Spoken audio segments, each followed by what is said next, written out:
برج القوس إن شاء الله هنعمل التوقعات العاطفية لشهر يناير 2021. أنا شايف إن أنت في صراعات وفي تحديات، فترة صعبة بالنسبة لك، لكن أنا شايف إن أنت الفترة اللي جاية أفضل لك وأحسن لك، وشايف إن هيكون ليك عروض. أنا شايف إن ممكن تكون خلافات عائلية أو خلافات مع الحبيب أو الشريك، لأن شايف إن أنت في طاقة حب كبيرة جدا، بطاقة زلفرز، بطاقة العشاق.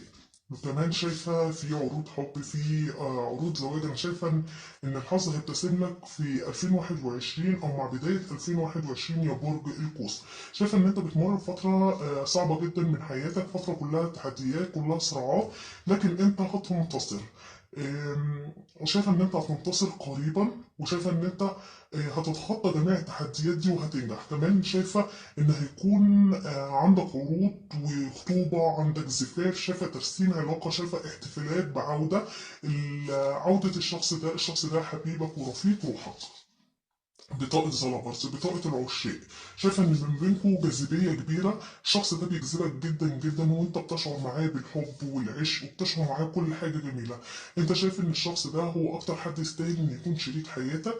كمان أنت شايف إن أنت مالكش في الدنيا غير الشخص ده، بتشعر تجاهه بالرغبة، بالإثارة. كمان أنت حاسس إن حياتك ظلمت في غيابه أو في بعاده. بطاقة سوري، مش بطاقة ظهور الشمس، فانت عايز النور ينور حياتك مرة تانية يا برج القوس. كمان انا شايفة بظهور بطاقة زي ما كمان لو خدتوا بالكم علامة الانفينيتي، علامة ما لا نهاية. ان انت هيكون عندك كل الامكانيات علشان تقدر تنجح علاقتك دي يا برج القوس. كمان بصوا، كل الامكانيات موجودة قدام الساحر، الكاس، البنتيكل، السيف. هو رافع ايده، يعني انت عندك انتصار وعندك كل القدرات والمهارات اللي تقدر تنجح بيها العلاقة دي. لكن هي بس تكون محتاجة منك شوية إيجابية، شوية تفاؤل، وإن أنت تكون راضي عن نفسك. لكن أنا شايف إن أنت هتنتصر قريبا يا برج القوس. مهما كانت المشاكل أو الصراعات اللي بتمر في حياتك دلوقتي، فأنا شايف إن في الآخر أنت هتنتصر. فخليك متفائل، وخلينا نشوف طاقة شريكك. أنا شايفة إن شريكك علاقته بيك برضو علاقة ما لا نهاية، علامة الإنفينيتي. الشخص ده بيحاول إن هو يكون شخص قوي. شايفة إن في تحديات هو كمان بيمر بيها، مش أنت بس. التحديات واضح إنها تحديات مشتركة، وهو كمان بيحاول إن هو يتخطى التحديات أو العقبات دي، بيحاول يتظاهر بالقوة، لكن هو مش قوي ولا حاجة. ده هو تعبان جدا، وباين جدا إن هو خايف وقلقان ومرعوب، لكن هو عايز يتخلص من القلق والرعب اللي هو فيه ده. شايف ان هو شويه بيتعرض لمواقف سلبيه، لكن هو بيحاول ان هو يستشفى. الشخص ده شخص يعني عنده عزيمه وعنده اراده، هو عايز يستشفى وعايز يمضي قدما للامام. وشايف ان هو واقف وقفه معارضه في معارك، بيتعامل بعدوانيه. يعني انا شايف ان في شويه كده المشاكل والمعارك والعدوانيه والسيطره، لكن الشخص ده بيحاول يستمد القوه او بيحاول يسيطر على الموقف يا برج القوس. إيه، شايف ان الشخص ده هيتخطى برضه كل العقبات، وهيكون في نصر قريبا. واضح جدا ان الطاقه بتاعتكم طاقه واحده، بغض النظر عن شويه التبع. شايف ان هو عامه في عزله، يمكن متباعد، يمكن منفصل عنك، في تباعد. والشخص ده حابب ان هو يقعد مع نفسه، عايز يتخلص من كل المشاكل والضغوط اللي بيمر فيها في الوقت الحالي يا برج القوس. ده بالنسبه لطاقه شريكك. طب خلينا نشوف مشاعرك انت تجاهه. انا شايفه ان انت حزين جدا، وحاسس ان الشخص ده خانك او غدر بيك، طعنك في ظهرك، اهانك، شتمك، ضربك، اتعامل معاك اسوأ معامله، او خلاك بص حسس ان انت عايز تخبط دماغك في الحيط. انت خلاص يأست منه، وكان في بينكم مشاكل كبيره جدا، حسيت ان الحياه خلاص انتهت، وان انتوا ودعتوا بعض خلاص، مفيش رجعه، وان العلاقه ما بينكم كده انتهت للأبد يا برج القوس. لكن كمان بظهور بطاقة جادجمنت، فأنا شايفة كمان إن أنت دايما بتلوم عليه أو بتعاتبه. أنت كنت حاسس إن الشخص ده دايما يعني بيحكم عليك بأحكام مبكرة، أو أنت اللي بتحكم عليه. عامة أنا شايفة إن أنتوا بتلوموا بعض دايما، أو بترموا الاتهامات على بعض، كل واحد بيشيل التاني الشيل، أو أنت السبب في المشاكل. ايا كانت الحاجه اللي بتمروا بيها، كل واحد بيرمي التهمه او المشكله على التاني ان هو السبب فيها. كمان شايفة في أحكام مبكرة، شايفة قضايا، شايفة في بينكم مشاكل قضائية يا برج القوس. آه، كمان بظهور بطاقة البيج سورتس، فأنا شايفة إن أنت يا برج القوس مستني أخبار من الشخص ده، ولكن الأخبار متأخرة، ولكن أنت مش قادر تعمل حاجة غير إن أنت تستحمل وتصبر. لكن أنا شايفة إن أنت عايز تحارب علشان خاطر الشخص ده، أنت بتحبه وعندك عزيمة وشخص عادل، وأنت بتحارب عشان الحق، أنت ما بتقبلش الظلم يا برج القوس. انت عايز تنصف الشخص ده لو هو مظلوم. يعني انا شايفه ان انت يمكن بتدور على الحقيقه، شايف ان انت بتحارب الظلم، لو في ظلم واقع عليه او عليك فانت بتحارب الظلم ده، وانت عايز تنصف الحق، عايز تاخد القرار الصحيح تجاه العلاقة. ده بالنسبة لمشاعرك انت يا برج القوس. طب خلينا نشوف مشاعره هو تجاهك. اما بالنسبة لمشاعره هو، انا شايفة ان الشخص ده محاصر مقيد معنى العينين. شايفة ان الشخص ده مقيد بطريقة سيئة تحت ضغوط سلبية. شايفة ان هو في حقيقة مجهولة، او الحقيقة ممكن دي تكون قدام عينه لكن هو مش قادر يشوفها. الشخص ده حاسس ان هو ضحية، مشلول بسبب الخوف، قلقان ومرعوب، وده ظاهر في طاقته يا برج القوس. ساكت ما بيتكلمش، حاسس ان هو في ازمه او في معضله. شايف ان هو في دراما كبيره، شايف يمكن كمان يكون بيأدي سجن او عقوبه او مضطهد او في مشاكل قضائيه، لان انا شايفه ان في مشاعرك انت ظهر مشاكل قضائيه، وهو كمان نفس القصه، في مشاكل قانونيه مشاكل قضائيه. شايفه ان الشخص ده بيتعرض لمواقف سلبيه، لكن هو بيحاول يحصل على النتائج. كمان بظهور بطاقة ال8 ويندوز، فأنا شايف إن الشخص ده بيشعر تجاهك بإثارة، مندفع تجاهك، لكن هو بيحاول يحصل على النتائج أو الحلول. شايفة كمان إن هو بياخد قرار ما بين قرارين مهمين جدا بالنسبة للعلاقة. شايفة إن هو يمكن كمان بيحاول يعمل التوازن ما بين عقله وقلبه. آه، لكن في كل الأحوال هو واضح جدا إن هو بياخد قرار كبير جدا، قرار مهم جدا، قرار مصيري خاص بالعلاقة يا برج القوس. ده بالنسبة لمشاعره. طب خلينا نشوف هو شايفك إزاي.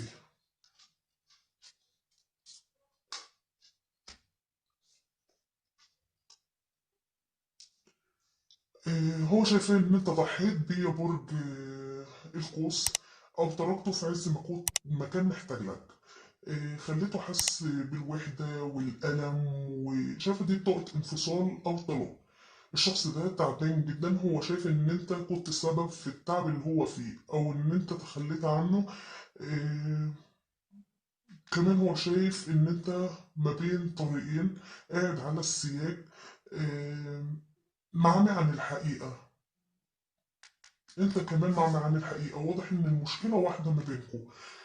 انا شايفه ان انتم يعني تحت سيطرة يا برج القوس. انتوا الاتنين نفس الاحساس ونفس المشاعر، وحب ورومانسية ورفقاء روح، وانتوا الاتنين معميين في حاجة مأثرة عليكم سلبا يا برج القوس. هنا بطاقة التو سيوف أو الأسنان من السيوف. هي بتعني إن أنت في مفترق طرق، وهو شايف إن أنت في مفترق طرق ومعمي عن الحقيقة يا برج القوس. كمان هو شايف إن أنت شخص عادل، شخص قوي، شخص دايما بتطلب الحق، وده ظهر في مشاعرك. انت عايز الحق وعايز تنصف الحق يا برج القوس. هو كمان شايف ان انت بتدور على الحقيقة، ودايما بتتكلم بالعدل وبالمنطق وبطريقة عملية. انت يعني مش عايز كلام، انا عايز الحقيقة وعايز الواقع وعايز طريقة عملية تثبت اللي انت بتتكلم فيه. ده بالنسبة لهو شايفك ازاي. طيب خلينا نشوف ايه نواياه يا برج القوس.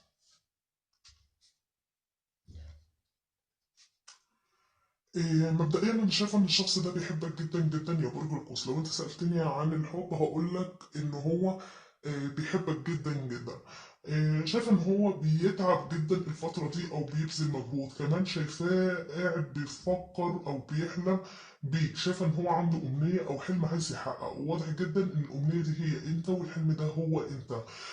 شايفه ان الشخص ده بيتعب الفتره دي جدا وبيبذل مجهود علشان يحصل على النتائج او يحصل على الحلول.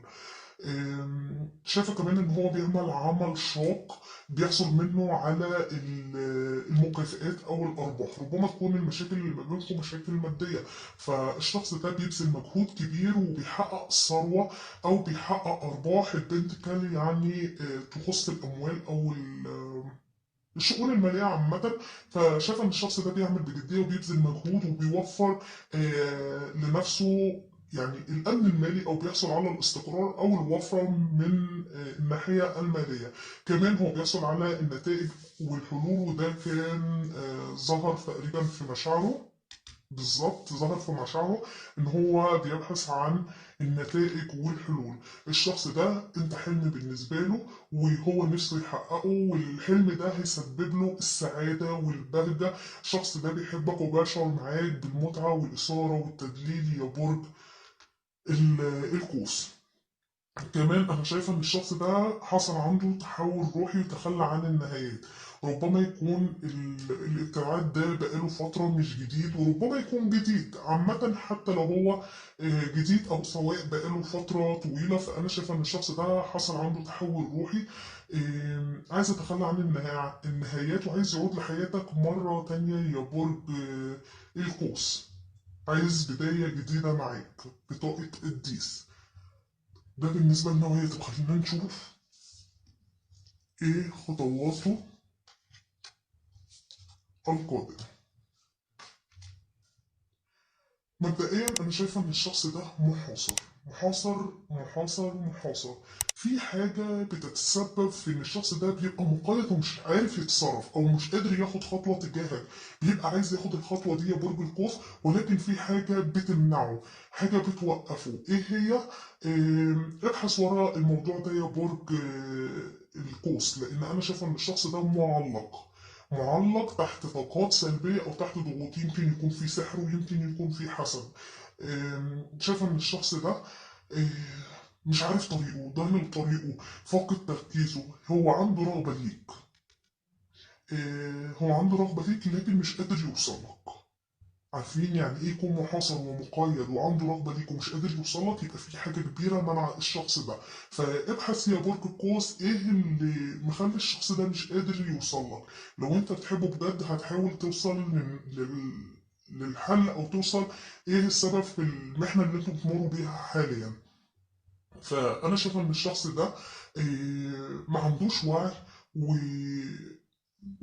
شخص غامض، لكن هو عنده رغبة ليك لكن مش قادر يوصل لك يا برج القوس. لكن بالنسبة للحب بيحبك بيحبك ومش قصده ان هو يبتعد عنك، بالعكس ده هو عايز يقرب منك، عايز العلاقة تصبح اكتر التزام اكتر قوة. الشخص ده بيحبك ومخلص ليك ومحترم جدا جدا وعنده اخلاق، ولكن اي تصرف حصل معاك او منك معاه او معاه منك،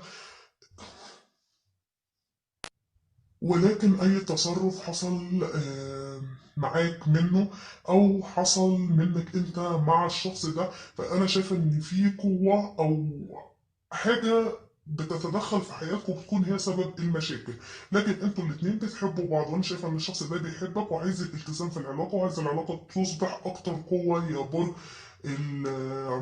القوس، وعايز الالتزام. الشخص ده عامة هو بيحب الالتزام سواء في الدين في يعني ملتزم تجاه معتقداته، ملتزم تجاه الزواج. بصوا هي دي بطاقة الالتزام عامة، يعني شخص محترم وشخص ملتزم جدا وبيحبك جدا يا برج القوس. أم، فأنا شايف إن هو عايز يصلح العلاقة، ولكن الشخص ده مش قادر يجي أو مش قادر يوصل لك.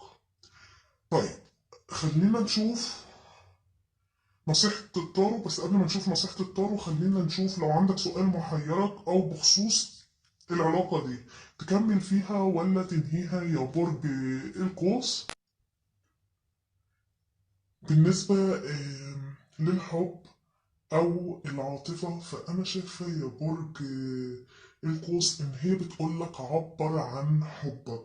المضي قدما في رومانسية هتلفتك أو هتخطفك يا برج القوس. أنا شايفة إن في حب، في سعادة، في التزام، ولكن عليك بالعمل يا برج القوس. طيب خلينا نشوف إجابة السؤال بتاعنا. لو عندك سؤال محيرة وأنت مش عارف تاخد فيه خطوة، هي بتقولك in the near future، يعني في المستقبل القريب.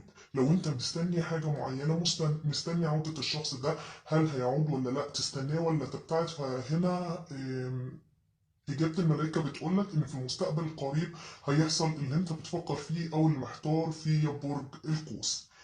طب خلينا نشوف بقى نصيحة التارو بتقولك ايه. هي بطاقة البيج ووندوز، وبتقولك ان انت على وشك اتخاذ اتجاه جديد في طريقك الروحي، وانك انت بتنتظر مرحلة جديدة مثيرة من الاستكشاف والاكتشاف.